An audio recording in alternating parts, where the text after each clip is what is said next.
Donc, on est toujours dans notre série Maturité qui va nous conduire jusqu'à Noël. Et à Noël, cette année, j'ai eu à cœur d'apporter d'une façon particulière Noël vu à travers les yeux de.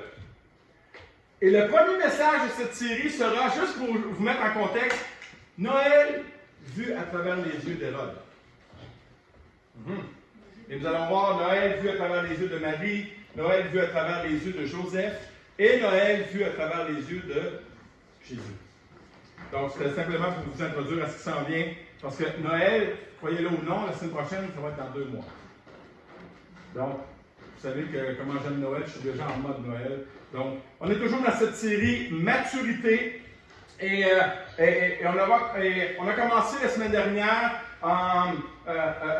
une courte série, dans la série, par rapport à nos relations les uns les autres. C'était l'action de grâce. Et la parole nous invitait à rendre grâce les uns pour les autres. De rendre grâce pour les frères et sœurs avec qui on a de belles relations et de rendre grâce à Dieu pour nos frères et sœurs avec qui nous avons des relations plus difficiles. Et cette semaine, nous allons continuer dans cette même thématique de la maturité dans nos relations.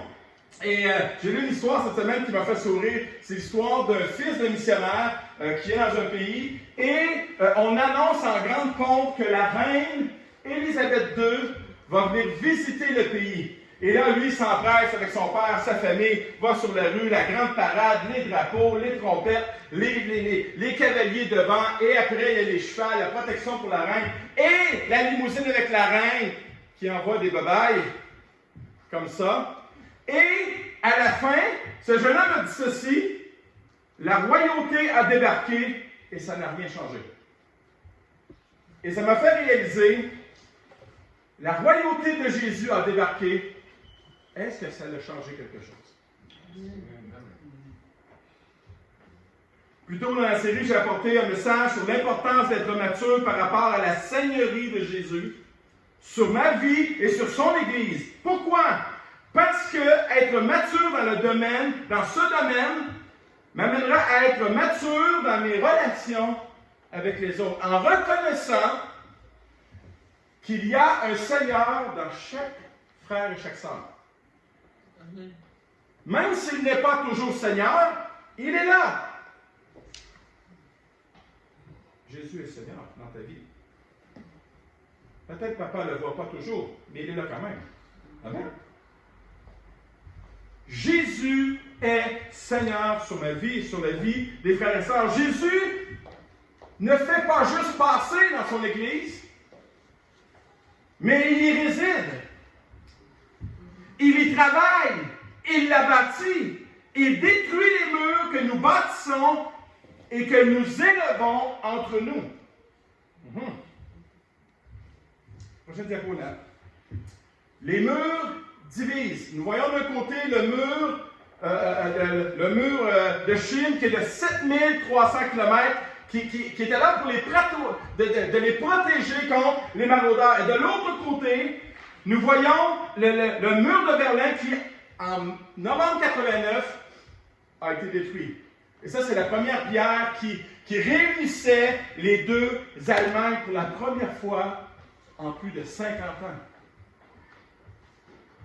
Et c'est le seul moyen, je vous le dis, le seul moyen de créer une réelle unité, de laisser Jésus percer et détruire les murs qui nous séparent. Et dans 1 Corinthiens, chapitre 1, nous avons déjà une clé qui est là. C'est l'apôtre Paul qui le dit en ce sens. Je rends grâce à mon Dieu de continuer les actions de grâce à votre sujet pour la grâce de Dieu qui vous a été accordée en Jésus-Christ. Car en lui, vous avez été comblés de toutes les richesses qui concernent la parole et la connaissance, le témoignage de Christ ayant été solidement établi parmi vous, de sorte qu'il ne vous manque aucun don dans l'attente où vous êtes la manifestation de notre Seigneur Jésus-Christ. Papa, tu es la manifestation de mon Seigneur Jésus-Christ. Amen. Toi aussi. Non, mais c'est vrai. Imaginez, l'apôtre Paul dit ça à Corinthe. Rappelez-vous toujours le contexte de Corinthe. Paul dit, vous êtes la manifestation de notre Seigneur Jésus-Christ. Wouh! Si vous ne dites pas Amen, vous dites, aïe, aïe! Quelle maturité de l'apôtre Paul! Il réussissait à voir Jésus dans le pire. Vous êtes la manifestation de notre Seigneur Jésus-Christ. Il vous affirmera aussi jusqu'à la fin pour que vous soyez irréprochables. Il dit ça aux Corinthiens. Pour que vous soyez irréprochables au jour de notre Seigneur Jésus-Christ. Dieu est fidèle, lui qui vous a appelé à la communion de son Fils Jésus-Christ, notre Seigneur. Je vous encourage, je vous exhorte, frère, je vous encourage, frère, par le nom de notre Seigneur Jésus-Christ, à tenir tous un même langage et à ne point avoir de division parmi vous, mais à être parfaitement unis dans un même esprit, dans un même sentiment. Car mes frères et sœurs, j'ai appris à votre sujet par les gens de Chloé, qui est Chloé, probablement une grande sage, qu'il y a des disputes au milieu de vous. Et le mot dispute ici, dans le grec, c'est le mot déchirement. Il y a des déchirements au milieu de vous. Je veux dire que chacun de vous parle ainsi. Moi, je suis de Paul, et moi d'Apollos, et moi de Céphas, et moi de Christ, et moi de Juan. C'est Paul. Christ est-il divisé? Paul a-t-il été crucifié pour vous, ou est-ce au nom de Paul que vous avez été baptisé? Pourquoi Paul met autant d'emphase sur l'aspect du déchirement, de la division qui réside dans l'Église, mais qui réside dans le cœur? Je peux être présent à l'Église, je peux être généreux envers l'Église, mais je peux être divisé dans mon cœur. Pourquoi Paul met autant d'emphase? Pourquoi? Parce qu'une Église divisée n'est jamais un bon témoignage. Une Église divisée n'est jamais efficace. N'est jamais victorieuse. On aura beau crier victoire en Jésus, si l'Église est divisée, elle n'est pas victorieuse. Une Église divisée ne grandit jamais. Montrez-moi une Église qui ne grandit pas, je vous montrerai une Église qui est divisée. Peut-être que la division n'est pas visible, mais elle est assurément dans le cœur. Une Église divisée manifeste quoi? Un Jésus divisé. Une Église divisée manifeste une cassure dans sa relation avec Jésus. Une Église divisée défigure littéralement l'image de Jésus. Une Église divisée ne peut pas durer, ne peut pas survivre, ne peut pas subsister. Comment je le sais? Parce que ça sort directement de la bouche de Jésus. Il dit ceci dans Matthieu 12. Comme Jésus connaissait leurs pensées, il leur dit, « Tout royaume divisé contre lui-même est dévasté, et toute ville ou maison divisée contre elle-même ne peut subsister. » Bien sûr, le contexte, les pharisiens accusaient Jésus d'être possédé de Béelzébul, et par le nom de Béelzébul de chasser les démons, mais il n'en est pas moins une vérité universelle. Et c'est comme Jésus disait, un pays déchiré par la guerre civile court à sa ruine. Aucune ville, aucune famille intérieurement divisée ne saurait se maintenir.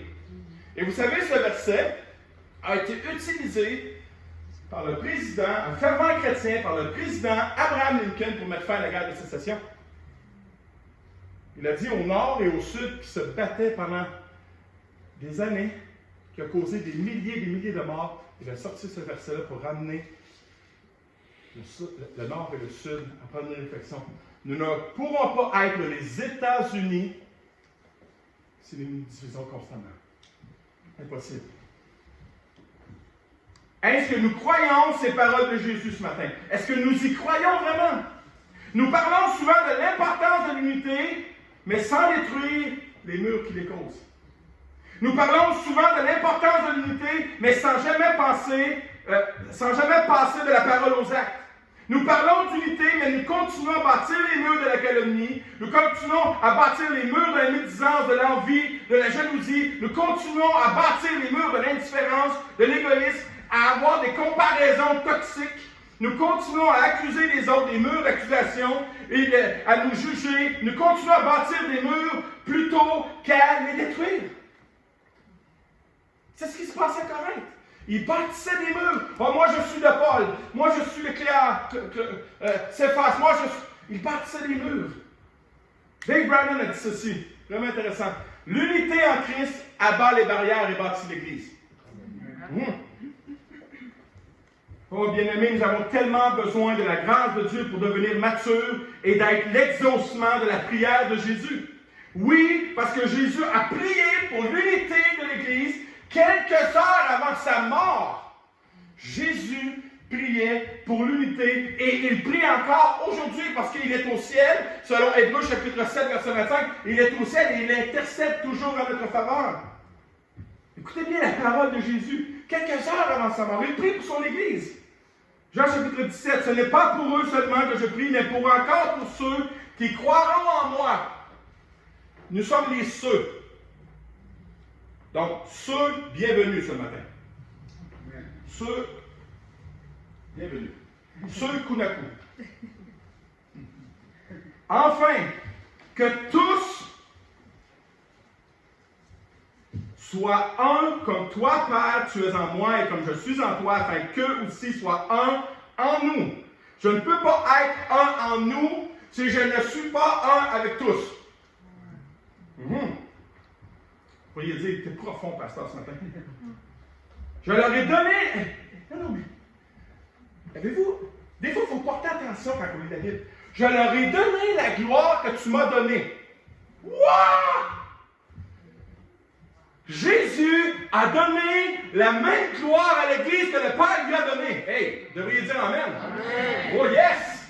Oh, il y en a qui commencent à saisir ce matin, là. Hallelujah! Je leur ai donné la gloire que tu m'as donnée. Hey! La gloire de Jésus. C'est quand même pas rien. C'est plus que la gloire que le monde pourrait te donner. La gloire de Jésus. Oh, hallelujah. Afin qu'il soit... Oh, pourquoi qu'il nous a dit cette gloire? Afin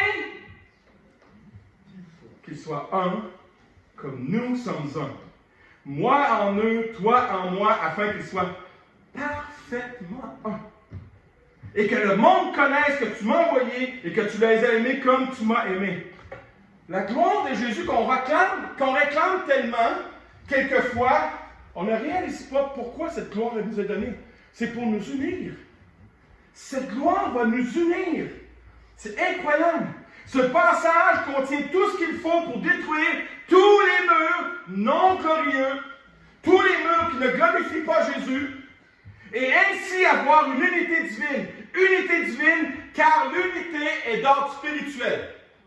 Jamais nous ne pourrons créer l'unité avec notre chair à nous. Pourquoi? Parce que la gloire de Jésus nous est donnée pour ça.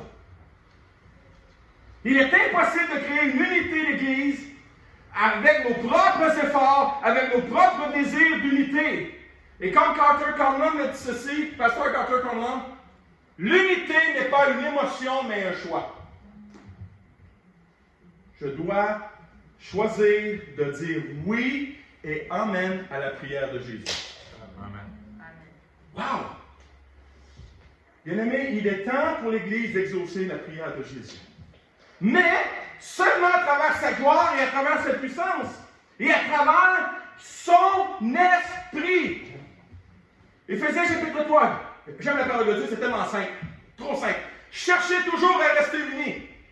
Cherche pas ta gloire, cherche pas à être reconnu, cherche pas à être vu, cherche à être uni par quoi? Par l'Esprit Saint. C'est lui, l'Esprit Saint, qui vous unit en faisant la paix entre vous. J'aimerais te dire ce matin, tu n'as rien à voir avec l'unité. Au contraire, nous, on divise. On divise, nous, parce que la chair divise.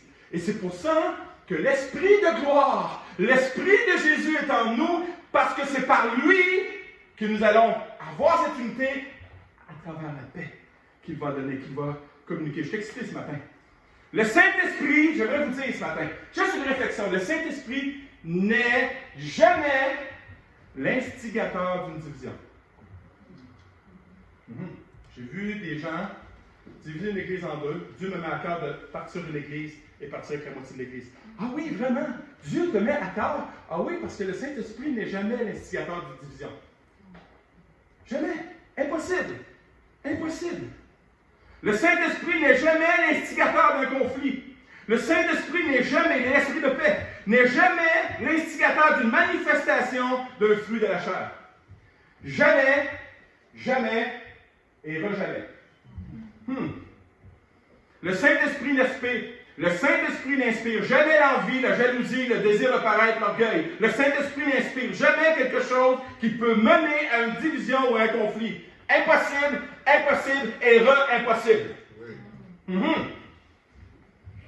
Il est le Saint-Esprit, troisième personne de la Trinité.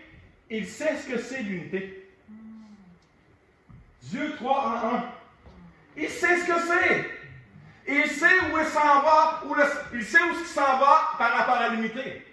Il sait ce que c'est. Et il le sait depuis quand? Depuis l'éternité. Il sait comment aussi la maintenir par la paix.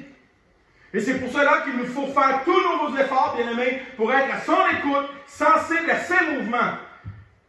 Il est toujours en nous pour glorifier celui qui a dit « Je bâtirai mon Église ».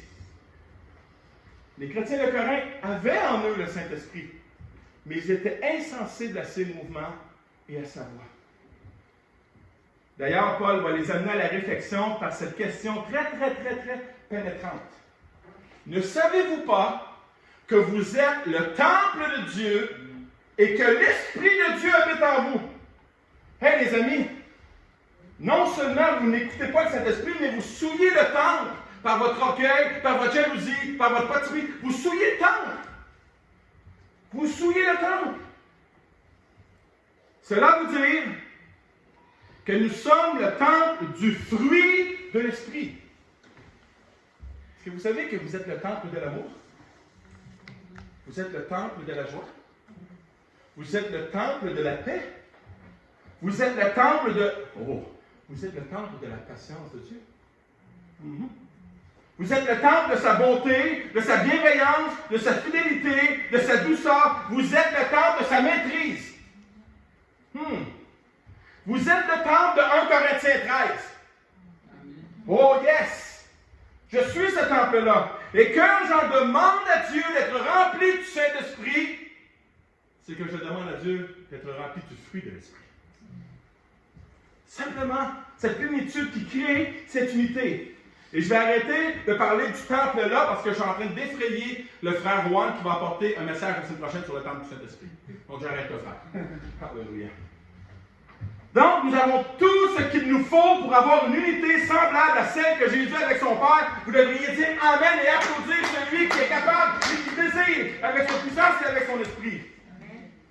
Dieu nous a laissé, Jésus nous a laissé, nous a laissé un modèle incroyable dans cette prière. Méditez, lisez cette prière cette semaine. C'est sa prière, c'est son désir, c'est sa volonté, c'est sa passion.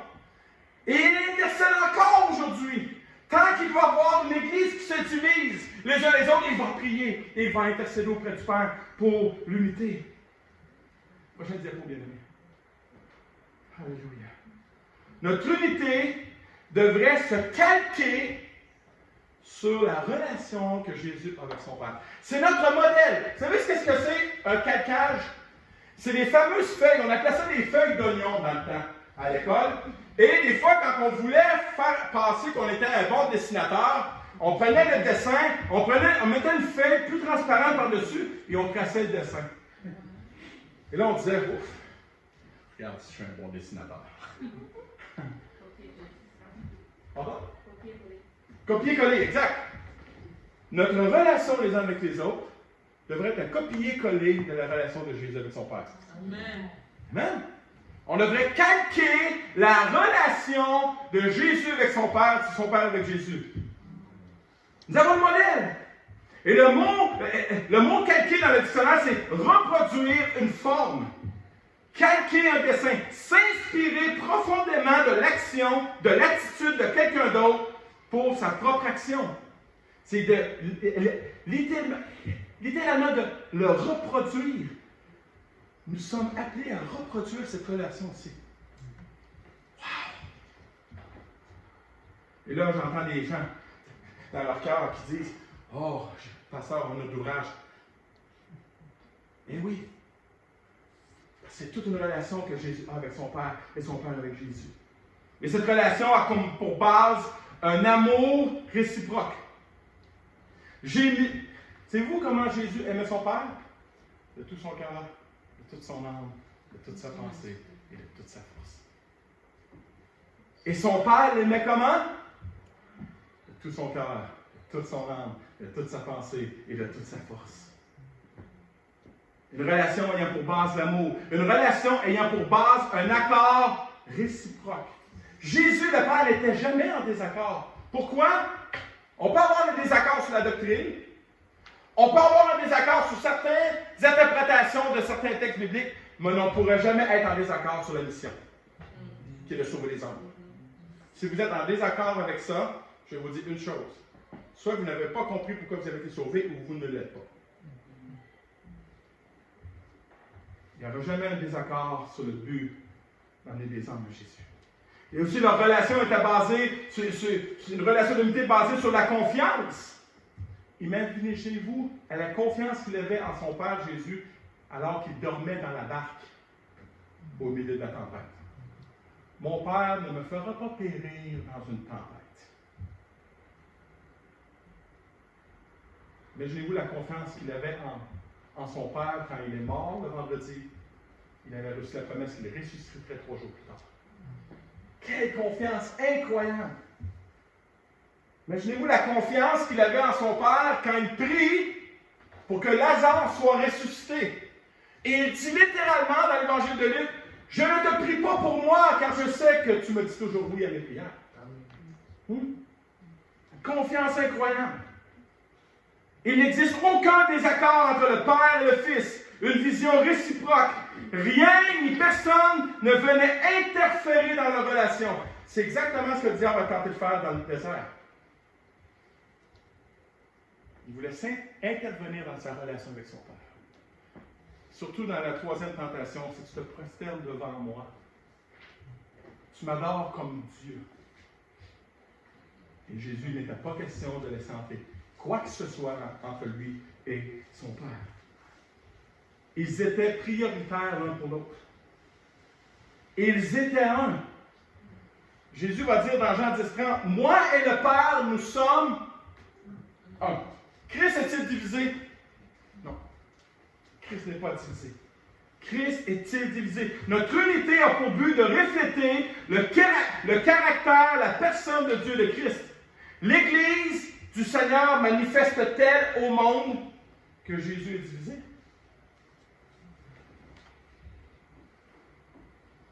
Quand nous donnons plus d'importance à une autorité humaine, moi je suis de...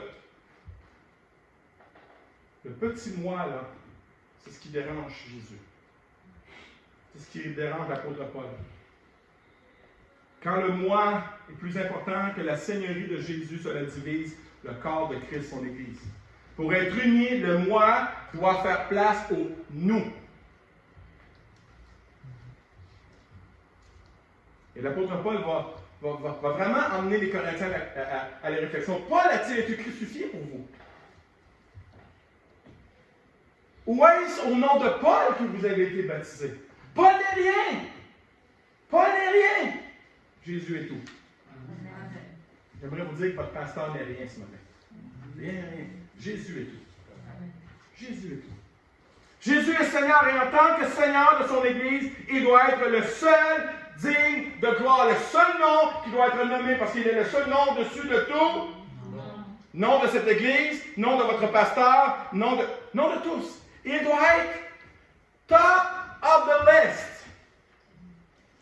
Not bottom. Comme le Saint-Esprit, Jésus n'est jamais l'instigateur de. Il n'inspire jamais la division, jamais l'envie, jamais la jalousie. Est-ce que ma relation avec tel frère, telle sœur manifeste la personne et le caractère de Jésus? Jésus a prié pour une unité, qu'elle soit visible. Une unité visible. Et vous savez, des fois, je vois des chrétiens poster des choses. poster des choses sur Facebook, genre, c'est pas parce que je ne vais pas à l'église que je ne suis pas un bon chrétien. On n'a pas besoin de l'église pour faire de nous un chrétien. Ah oui, il y a juste les chrétiens qui vont pas à l'église qui font ça. C'est curieux, hein? Les chrétiens qui ne vont pas à l'église essaient de se justifier de.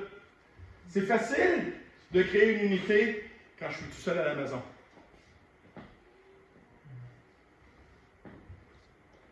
Une unité visible. Donc, une unité qui démontre au monde la mission de Jésus. Regardez bien ce qu'il va dire Jésus. Pour que le monde croie que tu m'as envoyé. Notre unité doit faire croire au monde pourquoi Jésus a été envoyé. Wow! Unité dans la perspective du salut des âmes. Pourquoi le Père a-t-il envoyé Jésus?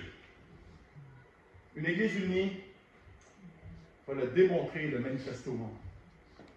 Luc 19,10 nous dit, car le Fils de l'homme est venu chercher et sauver ceux qui étaient perdus. Jésus n'est pas venu pour mépriser, pour rejeter, pour condamner. Il est venu pour chercher et sauver. Il n'est pas venu pour lapider. Rappelez-vous, dans Jean chapitre 8, où la femme adultère, elle est là par terre, amenée par des religieux qui n'ont pas aucune unité avec Dieu et qui provoquent Jésus, qui leur demandent, Seigneur, Moïse a dit telle chose, telle chose, telle chose. Et Jésus, avec une question pénétrante, que celui qui n'a jamais péché, lui jette la première pierre. Et vous savez ce que j'ai remarqué dans les églises aujourd'hui? Le ministère de la roche. Au lieu de lancer de l'amour, on lance du mépris, on lance du jugement, on lance de l'envie, on lance de la jalousie. Le ministère de la lapidation. Non pas avec des roches, mais avec des mots, avec des regards, avec de l'indifférence.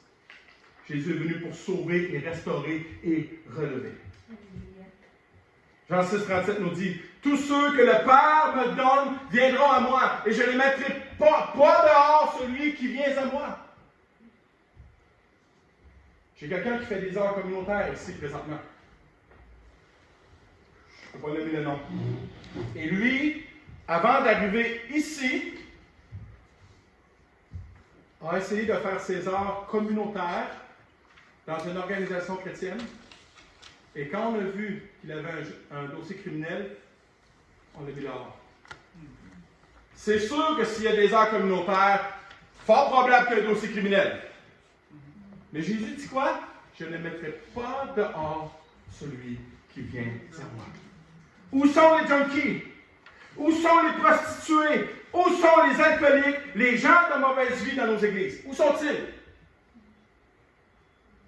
C'est ici le vrai.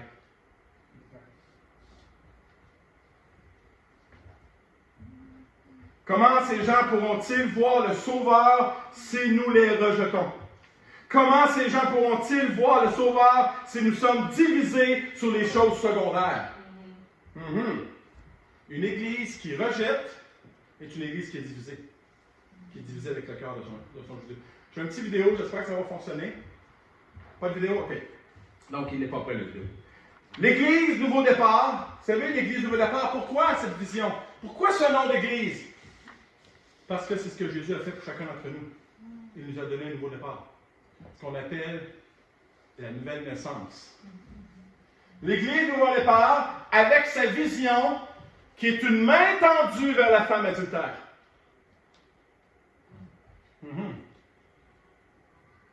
Une main tendue vers le pire. Notre désir de voir des gens sauvés, restaurés et délivrés devait être un puissant incitatif pour que nous puissions être unis. Mon don doit servir à cela. Mon service doit servir à avoir cela comme seul but. Nous devons être unis car cette unité impactera les gens qui sont à la recherche. John MacArthur a dit ceci. L'unité de l'Église est le fondement sur lequel reposent les efforts d'évangélisation. Wow! Des fois, on se casse la tête pour évangéliser. Soyons unis. Et quand les gens viendront nous visiter, ils vont dire, wow! Je sens une chaleur ici. Je sens un accueil ici. Je sens une unité ici. Est-ce que vous me suivez? Amen. C'est ça l'évangélisation.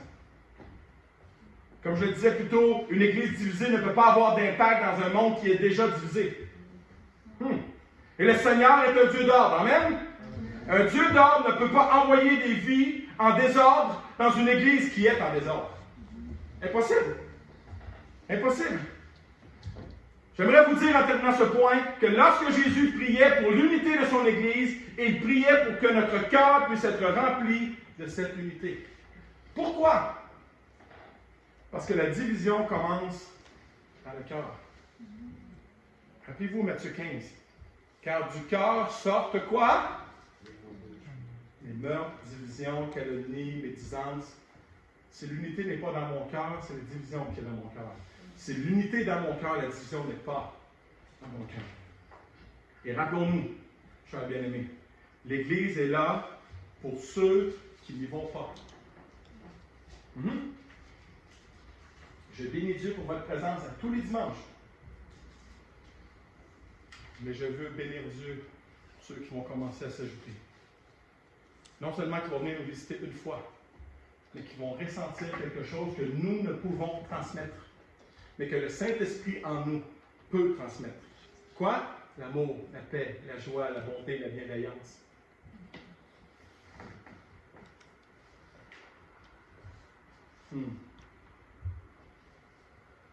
Notre unité aura toujours plus d'impact que la division.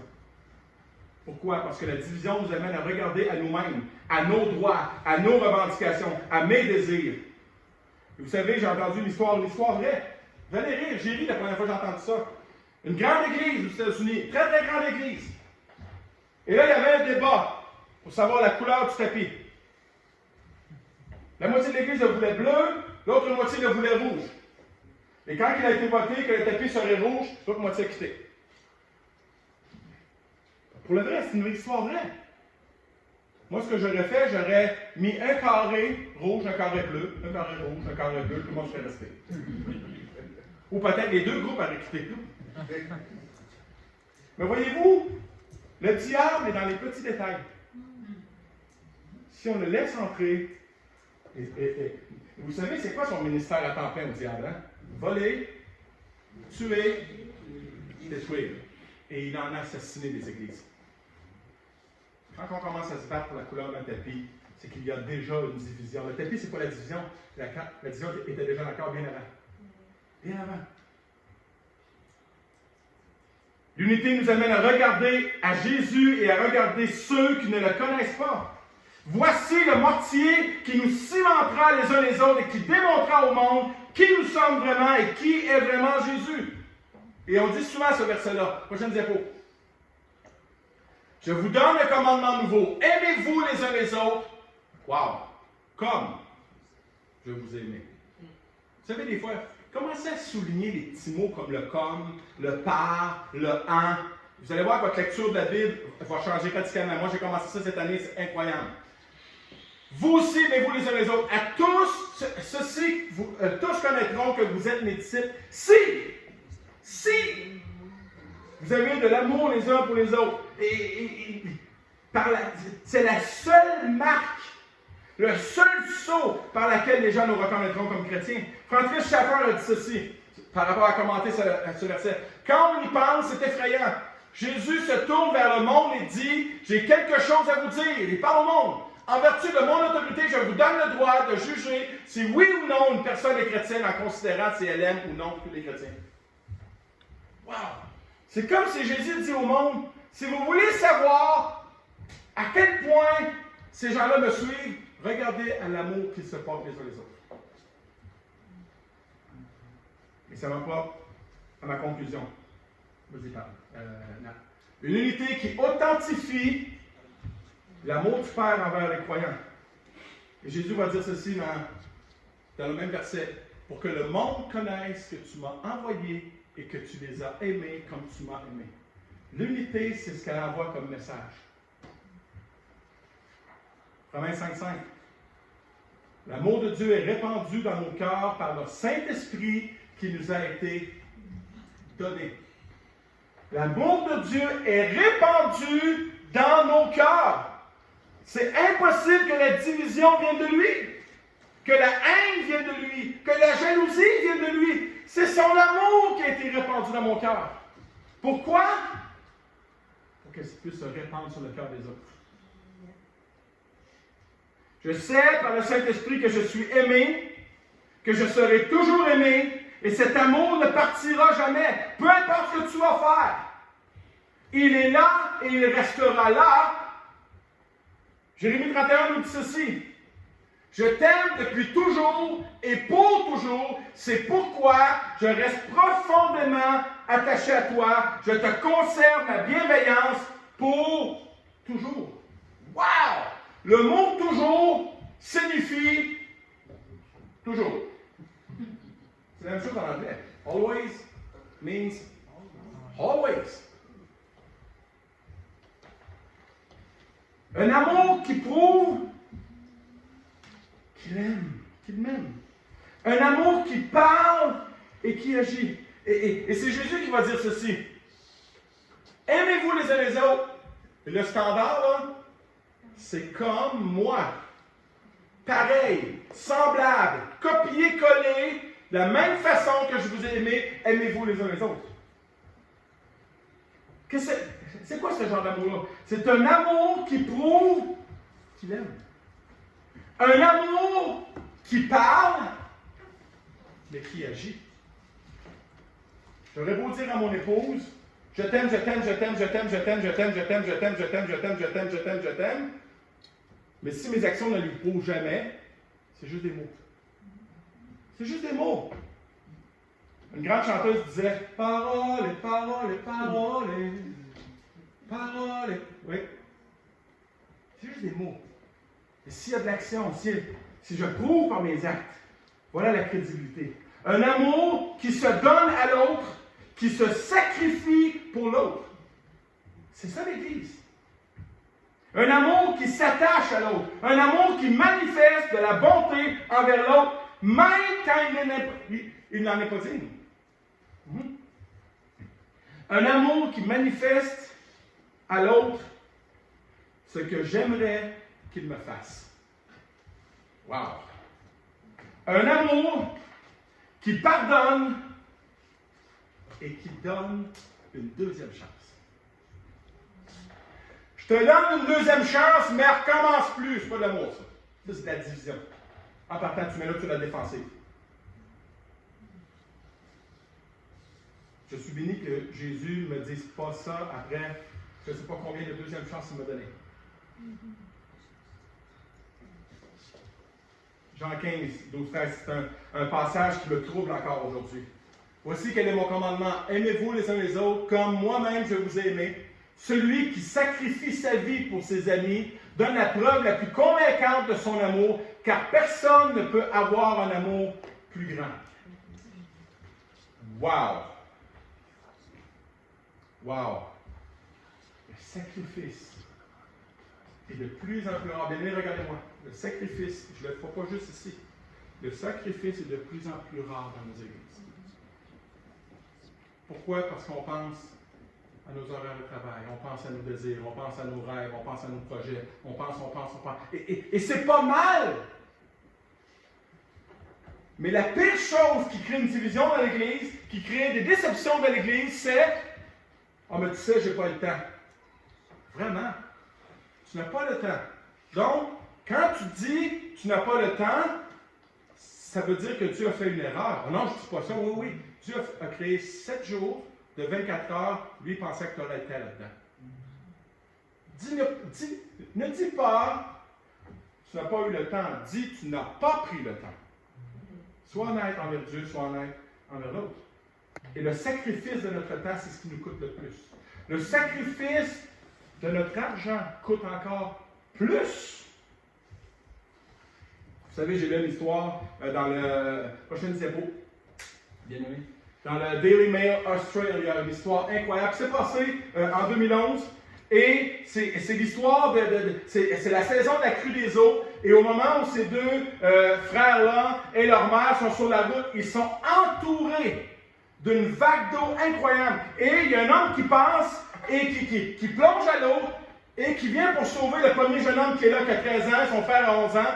Et c'était lui qui était le plus accessible pour le sortir de l'auto. Il dit non, non, non, prends mon frère en premier. Et là, l'homme prend le frère, l'extirpe, et au moment où il le ramène sur le bord, une autre vague vient, inonde l'auto, et son frère de 13 ans et son frère sont emportés, morts noyés. Et c'est ça le sacrifice. Prends mon frère en premier. Pense à lui en premier. Et c'est ça l'Église. C'est ça l'Église de Jésus. Jésus a dit, dans le jardin de Gethsémani, savez-vous ce que Jésus a dit? Non pas ma volonté, mais la tienne.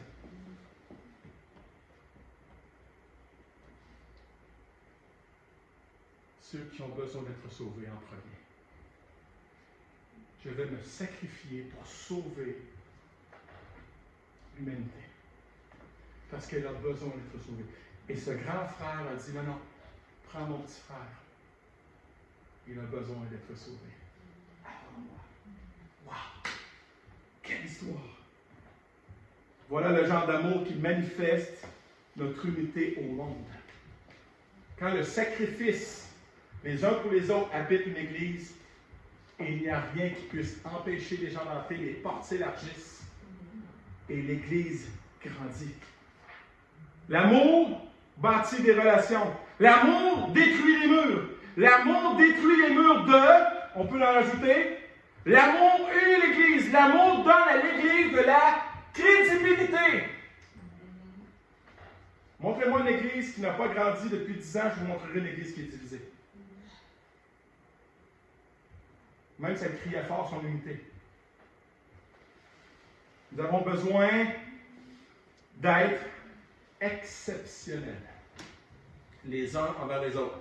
Et je conclue avec cette citation de Mark Sanborn qui a dit ceci. Les équipes dont le rendement est exceptionnel se composent d'équipiers dont le rendement l'est aussi. Les églises dont le rendement est exceptionnel se composent de frères et de sœurs dont le rendement est aussi exceptionnel. Est-ce que ma relation avec mon frère et ma sœur est exceptionnelle? Wow! Même si l'autre n'est pas exceptionnel, est-ce que moi je suis exceptionnel?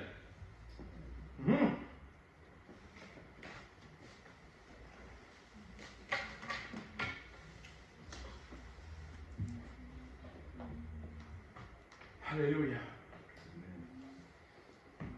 Bien-aimés, il y a 2000 ans, Jésus a prié pour l'unité de ses enfants. Il y a 2000 ans, Jésus a prié. Et l'auteur de l'Épître aux Hébreux, dans le chapitre 7, verset 25, nous dit qu'il intercède encore devant le Père en leur faveur. Et je suis convaincu que ça fait partie encore de ses requêtes, l'unité de son Église. Je vois présentement des églises unies, comme Elevation Worship, comme d'autres églises, d'autres grandes églises que je connais. C'est des églises unies.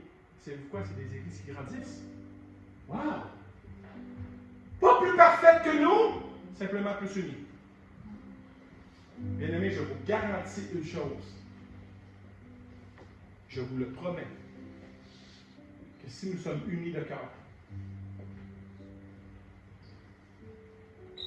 cette Église n'aura pas assez de place ici pour contenir les gens que Dieu va nous envoyer, parce que c'est Dieu qui va nous les envoyer. Nous avons la richesse d'être une Église multiculturelle. Wow! Wow! Nous avons un privilège de nous unir les uns les autres et d'être différents les uns les autres. Ah, c'est incroyable!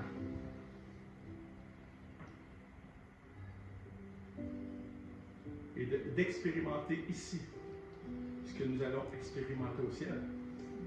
Au ciel, il y aura, savez-vous combien il va y avoir de peuples au ciel? Plusieurs, mais sous un seul nom. Le nom de Jésus. Est-ce qu'on peut se lever ensemble? Simplement de prendre le refrain. Seigneur, je suis perdu sans toi. Je suis perdu dans les murs que je monte entre mes frères et mes sœurs. Et c'est la raison pourquoi j'ai tant besoin de toi. Et j'aimerais t'inviter ce matin, alors que tu chantes ce refrain, demande au Saint-Esprit, avec quel frère, quelle sœur tu vas monter un mur? Seigneur, je suis perdu, mais j'ai tant besoin de toi. Demande au Saint-Esprit, est-ce qu'il y a des relations avec qui j'ai monté des murs? Une relation dont je ne suis pas exceptionnel. Et tu vas avoir besoin de Jésus pour rétablir cette relation. C'est pour ça qu'on doit prier, j'ai tant besoin de toi. On peut prier cette chanson. Alléluia. Alléluia, Jésus. Alléluia.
C'est la seule façon que le monde pourra voir pourquoi tu es venu. C'est la seule façon que le monde verra à quel point tu nous aimes et à quel point nous nous aimons les uns les autres. Élevons nos voix en prière ce matin. Alléluia. Et moi.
Prenez cette liberté ce matin.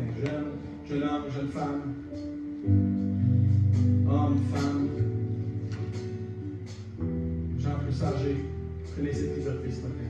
2-3 personnes dans le cours de prière pour clôturer cette réunion.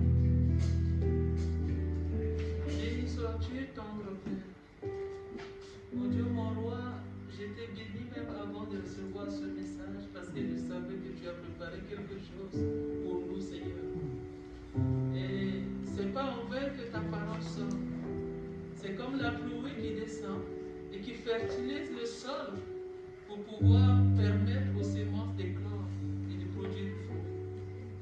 Mon Dieu, mon roi, telle est ta parole. Comme tu as dit, Paul sème, Apollos arrose, c'est toi qui fais croître. Que cela en soit ainsi, Papa, pour tout et chacun de nous. Qu'en sortant de là, mon Dieu, mon roi, que l'ennemi ne vienne pas voler cette parole dans nos cœurs. Mais que cela nous aide, Seigneur, mon Dieu, en tout temps, dans nos parcours, Papa, pour être unis dans nos familles d'abord, pour pouvoir être également dans les églises. Car une famille forte aussi fait une église forte. Alléluia. Seigneur, nous te prions parce que nous n'avons pas la capacité. Et nous demandons ton aide, l'Éternel, parce que sans toi, nous ne pouvons rien. Sans toi, nous sommes perdus. Alors nous te prions d'un commun accord, dans le nom puissant et glorieux de Jésus. Amen. Amen. Señor, esta mañana te adoramos y glorificamos tu nombre por lo que tú has hecho en nuestra vida. Has dado a tu Hijo amado para que nosotros pudiésemos tener una relación contigo. Esta mañana, Señor, te bendecimos, te glorificamos en medio de capaz una tempestad que estamos viviendo, Señor. Pero tú nos recuerdas, Señor, que al estar unidos, Señor, al estar unidos en el Espíritu, al estar conectados en tu presencia, Señor, nosotros podemos demostrar los frutos del Espíritu, demostrar, Señor, que somos salvos, demostrar, Señor, de que tú vives en nuestras vidas, demostrar, Señor, al mundo tu verdadero amor, Señor.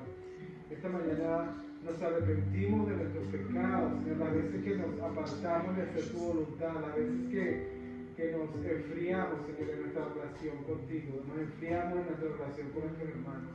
Te pedimos perdón, Señor, y pedimos, Señor, que tu Espíritu Santo nos guíe cada momento, Señor, nuestros pensamientos, para que nosotros podamos estar unidos y demostrar lo que se nos dice. Por esto el mundo nos conocerá, Señor, por ese amor, Señor, ese amor que aún hasta Pablo habla en 1 Corintios 13, Señor, que podamos realmente repartir, bautizar a otros, Señor, con este amor, en el nombre de Jesús. Alléluia. Une dernière personne voudrait lever la voix. Alléluia. Oui, mon Dieu, oui, mon roi. Oui, mon créateur. Oui, mon sauveur. En ce message, mon Dieu, mon roi, mon cœur me parle. En ce chant, mon Dieu, mon roi, qui exprime la profondeur de mon cœur. Quand je vois combien je suis perdu sans toi, Seigneur.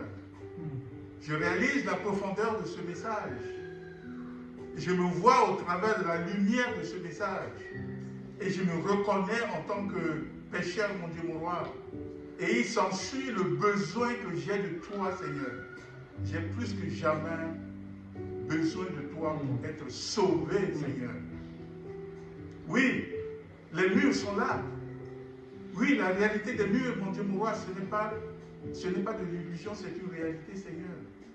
Ce cœur-là est un cœur qui a besoin de toi, Seigneur, pour le façonner. Pour que je sois comme toi, Seigneur. Comme ton cœur, Seigneur, qui a dit dans le jardin que ta volonté soit faite, Seigneur. Merci. Merci parce que je suis averti. Merci parce que tu m'as touché. Merci parce que je me reconnais au travers de ce message. Et une fois de plus, je crie vers toi, Seigneur. Je suis perdu sans toi. J'ai besoin de toi, Seigneur, de ton intervention, de ton salut. Fais en sorte que ce message, mon Dieu, mon roi, qui est un message de salut, qui vient de toi, Seigneur, puisse me transformer, puisque je puisse, mon Dieu, mon roi, ressembler davantage à toi, à ton cœur, pour la gloire de ton Seigneur. J'ai prié au nom de Dieu. Alléluia. Soyez bénis, je vous relâche et on se revoit la semaine prochaine, Dieu voulant, si Jésus n'est pas revenu chercher mon église. Donc soyez bénis, soyez prudents sur la route, n'oubliez pas que je vous aime. Et en passant, la sœur Barbara vous fait dire bonjour, donc un bonjour de sa part. Donc soyez bénis, soyez prudents pour le retour à la maison. On se voit la semaine prochaine.